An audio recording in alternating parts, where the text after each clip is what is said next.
Yo, hello friends. It's time once again to dive into some insane content. Today, I was gonna react to the developer preview for 9.2, and I started watching the video, but it was a bunch of stuff I didn't really care about, like the story. I don't know. I think there's like 10 people left that care about the WoW lore, but the TLDR is we're chasing the jailer to this new land where the fabric of time is being created and we have to defend the fabric of time. It got too complicated after the Lich King. My brain could not comprehend. So instead, we're gonna go in Wowhead. I'm just gonna go all the way down through the list, and I'll just give you my thoughts on it, because why not? We need some content. First of all, the art. Yes, the art team. The art team usually carries, but this time, not a huge fan of the armor. Actually, the armor sucks. But at least they're trying something different, I can appreciate them attempting something different. And I think that's the whole point with the new zone. It's supposed to be, geometrical and just very simplistic. I don't know, it looks unfinished. Like the mask is just white. I know that's the point, but it looks it is what it is. Definitely better than Korthia. New mounts and pets from patch 9.2. All right, let's go to this fast. That is a jellyfish. That I like. The jellyfish, I'm a big fan of the jellyfish. I have all of them. This looks pretty sick as well. It's a nice bird. Awesome. The snail is a red paladin and the shadow priest best companion. No new renown levels in patch 9.2. Okay, I did not know about this. This is great news.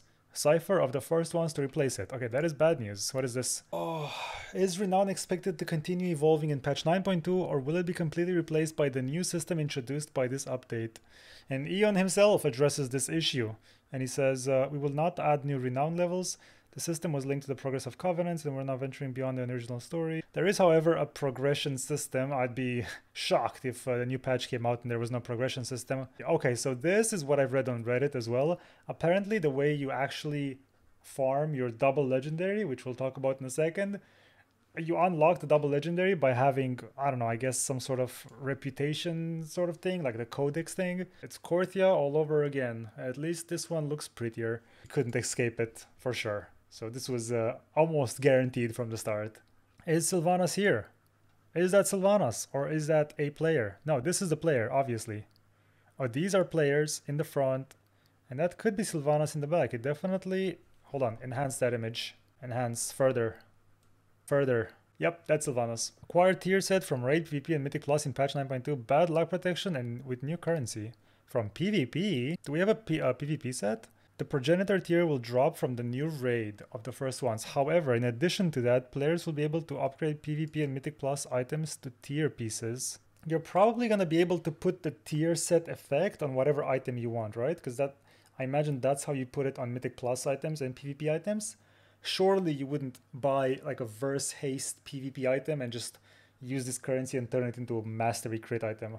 So if that's the case, this is good. I'm just a little bit worried on the balancing issue, because we're gonna have double legendary and tier sets, and that is terrifying. 2 legendaries will be coming, but you can only equip your Covenant legendary and 1 other legendary. Torghast no longer required to get legendary currency. Wow. Oh, instead? Okay, of course. Coming from the new zone. Oh, it's fine. This is fine. I mean, we had to farm anyway. Yeah, 2 legendaries is a bad idea. I mean, it's, you know what? It's not a bad idea. It's a great idea. It's gonna be stupid, but it's gonna be fun. Some classes have some broken Covenant legendaries and some really, really good standalone legendaries, and other classes don't. I'm thinking Kyrian Warriors with the Bladestorm legendary. Imagine getting stuck in the Kyrian thing and the warrior starts bladestorming and shooting out mortal strikes. Yeah, that's gonna be brutal. Double legendary for competitive purposes is a nightmare, but it's definitely gonna be, I guess, fun. Fun, yeah, you know what, this is fine. Solo queue shuffle PvP brawl. So I read this. They're saying basically they're gonna introduce a new PvP brawl, and it's gonna be 6 players, and it's gonna create a 3v3 team with every combination possible. And it's going to be arena matches. They're saying they want to test it out first as a brawl. And if the purpose of this is to just test it out to see how people like it as a brawl, I think it's fine. Like, it would be nice to have it in the game as an actual solo queue thing. But if it stays as a brawl, or even like a perma queuable BG, This is just as bad as just another BG, I feel like. The whole point of solo queue, in my opinion, was to have a separate thing to play on your own and to progress on your own when you don't have your partners online for threes or twos or whatever.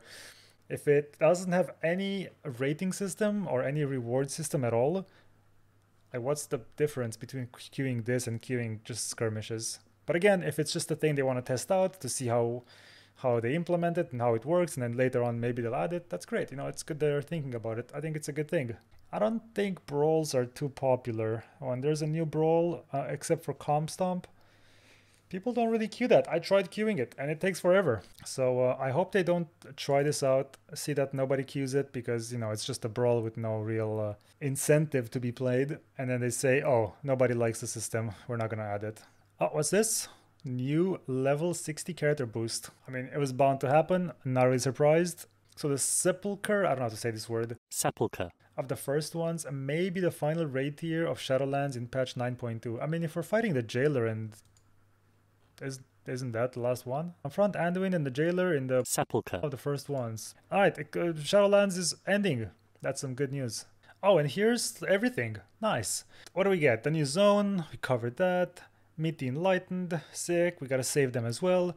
Decode the cipher of the first ones. This is probably the time-gated reputation thing. The new raid, awesome. New class tier sets. Collecting distinctive class armor sets via raids, PvP or Mythic Plus dungeons. Each set comes with powerful 2 and 4 piece set bonuses that complement your unique abilities. I'm excited about this, but I'm also really worried about the class balancing with this and a double legendary. That's terrifying. Mythic Plus and PvP Season 3, of course. Finally, Tazavesh added to the Mythic Keystone. I think Tazavesh has some broken items as well, so watch out for that. New mounts and pets, amazing. Updates to soulbinds and conduits. Did they specify what kind of updates to conduits and soulbinds? Because I'm not sure what that means. It could be, I don't know, maybe we're smoking some hard hopium here, but maybe conduits become account-wide. That would be amazing. Soulbinds, I don't know what they'll do. We'll see. Professions have been dead, I think, for a long time. They need a big overhaul. I don't know if a patch can fix them, but we'll see. New dancing minigame at the Dark Moon Fair. Now that is big. The much more here is Stormount. Yeah, overall, patch is looking okay, I guess. Looks like warriors are going to be pretty viable yet again. Thank God for the double legendary. Thanks a lot for watching, guys. Don't forget to stay positive, eat a lot of vegetables, and drink a lot of water. Peace.